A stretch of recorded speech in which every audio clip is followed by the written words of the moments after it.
कुलसियों का खत उसका पहला बाब और उसकी 19वीं आयत में लिखा है, क्योंकि बाप को ये पसंद आया कि सारी मामूरी उसी में सुकूनत करे। अच्छा, ये बड़ी खूबसूरत बात है, ये आखिरी बात है जो मैं आपको बताने लगा हूँ। सारी मामूरी बेसिकली क्या है? यूहन्ना की इंजील के पहले बाब की 14वीं आयत में लिखा है, कलाम मुजस्सम हुआ और फजल और सच्चाई से मामूर होकर हमारे दरमियान में रहा। यानी सारा फजल, सारी सच्चाई, सारी मोहब्बत, सारी रास्ती, सारी मुआफी, सारी मिरास, सारी पाकीज़गी, सारी हिकमत, सारी कुव्वत, सारा इल्म, सारी समझ, सारा अमन, सारी खुशी, सारी शादमानी, सब कुछ किस में है? सिर्फ और सिर्फ मसीह में है। सिर्फ और सिर्फ किस में है? मसीह में है। यानी मसीह ऑल सफिशिएंट है। आपके लिए मसीह काफी है। रूहानी तौर पर, जिस्मानी तौर पर अगर आपको किसी भी चीज की जरूरत है तो आपके लिए मसीह काफी है। आपको किसी दूसरी चीज की जरूरत नहीं है। ऐसा नहीं है कि जीसस क्राइस्ट प्लस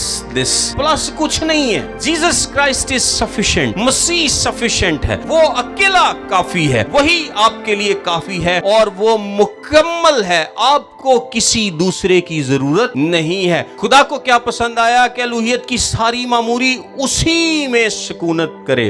वो फजल से मामूर है, वो जलाल से मामूर है और रूहानी तौर पर आपकी जो भी जरूरत है वो उन तमाम चीजों से क्या है? मामूर है और वो अपने लोगों को उनमें से देता है। कुलसियों के खत के दूसरे बाब की 30वीं आयत में लिखा है, जिसमें हिकमत और मार्फत के सब खजाने पोशीदा हैं। यीशु मसीह के बारे में क्या लिखा है? जिसमें हिकमत और मार्फत के सब खजाने पोशीदा हैं। 10वीं आयत में लिखा है, और तुम उसी में मामूर हो गए हो जो सारी हुकूमत और इख्तियार का सर है। जब आप मसीह के साथ जुड़ जाते हैं, जब आप उसको कबूल कर लेते हैं तो आप उसमें क्या हो जाते हैं? मामूर हो जाते हैं। जो सारी चीजों से मामूर है, जो सारी चीजों का सोता है, जो सारी चीजों का सोर्स है, जो सारी चीजों का मंबा है, जब आप उसके हो जाते हैं, जब आप उसके साथ जुड़ जाते हैं तो फिर आपको किसी चीज की कमी नहीं होती। आमीन।